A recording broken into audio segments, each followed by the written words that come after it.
योद्धाओं, आज हो गया 25 नवंबर।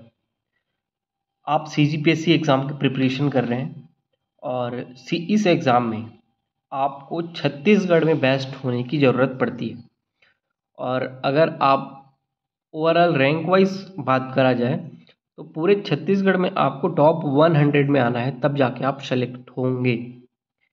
तो वो 100 बेस्ट लोग की ज़रूरत है CGPSC को। तो आप अपने आप से हमेशा ये पूछते रहे कि क्या आप वो 100 बेस्ट स्टूडेंट हैं छत्तीसगढ़ में। अगर नहीं है तो क्यों नहीं है, और अगर चाहते हैं बनना तो कितना मेहनत करना पड़ेगा। और वो 100 में एक अगर आप हैं तो 99 कौन है ये भी आपको पता नहीं है। तो ऐसी जगह जहाँ पे आपको अपने कंपटीटर के बारे में नहीं पता, वो कितना मेहनत कर रहा है ये भी नहीं पता, आपको ये एकदम कंपलसरी हो जाता है कि आप अपने जितने समय आपके पास हैं उसको बहुत अच्छे से यूटिलाइज़ करके एक भी सेकंड बर्बाद किए बिना बहुत मेहनत करें और लगातार पढ़ते रहें। अभी से लेके जब तक आपका प्रीलिम्स हो रहा है, अगर आपने साल भर पढ़ा है तो ये आपके फाउंडेशन का काम कर रहा है। और फाउंडेशन भी ना बोलो तो ये आपके फल काटने वाले पेड़ की तरह काम करेगा। आपने पूरा साल भर पढ़ा है तो अभी सिर्फ रिवीजन कर रहे होंगे, जो चीज़ें थोड़ी मोड़ी याद नहीं हुई होंगी उनको याद करने की कोशिश कर रहे होंगे। तो बिल्कुल मेहनत करिए और एक भी सेकंड बर्बाद ना करिए। आज आपका टेस्ट दिए होंगे, आपके दिल्ली SK टेस्ट सीरीज में आपने इंडियन ज्योग्राफी के साथ CG ज्योग्राफी का भी टेस्ट लिखा होगा। और अभी आप अपने नेक्स्ट टेस्ट के लिए तैयार कर रहे होंगे, जिसमें इंडियन ज्योग्राफी के कुछ बचे हुए पोर्शन और CG इकोनॉमी के सेक्शन स्टार्ट होंगे। तो CG इकोनॉमी में मेजर पोर्शन होता है इकोनॉमिक सर्वे, गवर्नमेंट की स्कीम्स और CG का बजट। ये 3 सेक्शन एकदम मेजर पोर्शन है अपने इकोनॉमी में। तो CG का बजट और सर्वे बहुत सारे डाटा हो सकते हैं।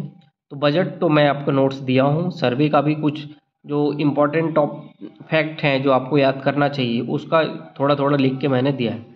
तो आपके पास जो भी बुक होगा जिससे आप उसको पढ़ते होंगे तो वो बहुत मोटा हो जाएगा, जिसको आप पढ़ नहीं पाएंगे, याद नहीं कर पाएंगे और आपको पता नहीं चलेगा कि इसमें से इम्पोर्टेंट डाटा है क्या।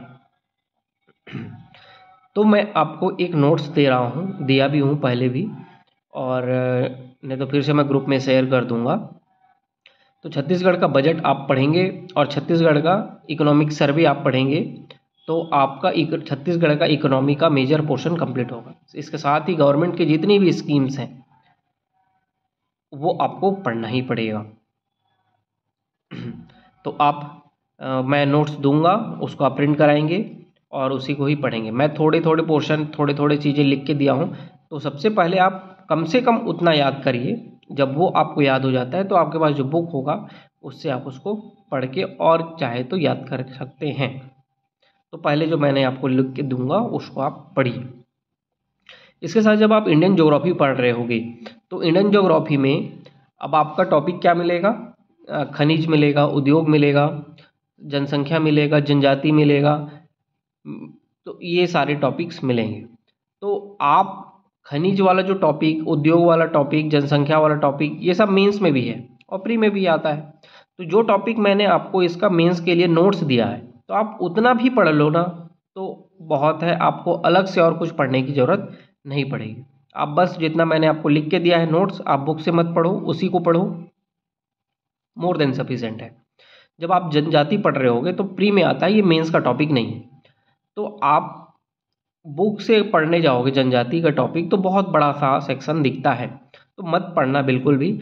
आपके घटना चक्र में शुरू में एक टॉपिक, थोड़ा सा एक पेज में आपका पूरा जनजाति के बारे में लिखा होगा कि कौन सी जनजाति कहाँ पे पाई जाती है, बस आप उतना ही पढ़ना।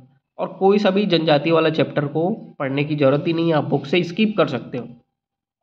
तो आपके घटना चक्र में जितना जनजाति का एक पेज में कंटेंट है वही पढ़ना, उसके बाद ऑब्जेक्टिव लगा लेना और बुक से पढ़ने की ज़रूरत वो और नहीं पड़ेगी। तो इस तरीके से कुछ टॉपिक्स हैं, छोटे छोटे टॉपिक्स हैं जो आपके एग्ज़ाम में बहुत ही रेयर हैं, फंसते हैं नहीं फंसते हैं कभी कभी, तो लेकिन मेजर पोर्शन आपने पिछले टेस्ट में कर लिया है, तो ये वाले टेस्ट में ऐसे कुछ टॉपिक्स जो प्री में भी है और मेंस में भी है, तो उन टॉपिक पे ज़्यादा फोकस करना जो मेंस में भी है और प्री में भी लिखे हुए हैं। तो आपको मैं एकदम बोल रहा हूँ, जो मैंने आपको नोट्स दिया है वो मेंस ओरिएंटेड है लेकिन प्री में भी काम आएगा, तो उस नोट्स को बहुत अच्छे से पढ़ के रट उठा के बैठ जाना, तब आप अच्छे से कर पाएंगे। इसके साथ ही आप डेली करंट अफेयर कर रहे हैं और उसको करते रहिए, बिल्कुल भी मत छोड़िए। और मैंने तो बोला है द हिंदू एडिटोरियल एनालिसिस को अभी आप स्किप करिए, अभी उसको समय देने की ज़रूरत नहीं है। अभी आप अपना पूरा समय प्रीलिम्स के लिए फोकस्ड रहिए, और बिल्कुल भी ज़्यादा समय वेस्ट नहीं करेंगे।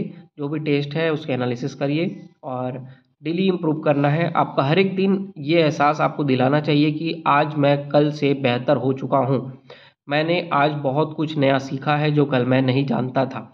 ये विचार जब आपके अंदर आते हैं तब आपके अंदर इम्प्रूवमेंट आता है और कॉन्फिडेंस आता है। तो मैं इतना ही बोलूँगा, फिर आप कंटिन्यू रखो, डेली पढ़ाई करो और बिल्कुल भी 1 मिनट भी बर्बाद मत करना, और बहुत शिद्दत से पढ़ाई करोगे तभी जाके एग्ज़ाम क्लियर होगा। याद रखना अपने माइंड में कि आपको छत्तीसगढ़ के टॉप 100 बच्चों में आना है, तो उसके लिए कितनी मेहनत करने की ज़रूरत है वो आप समझ लो। ठीक है, तो पढ़ाई करो, कल मिलेंगे एक नए टारगेट के साथ। Thank you.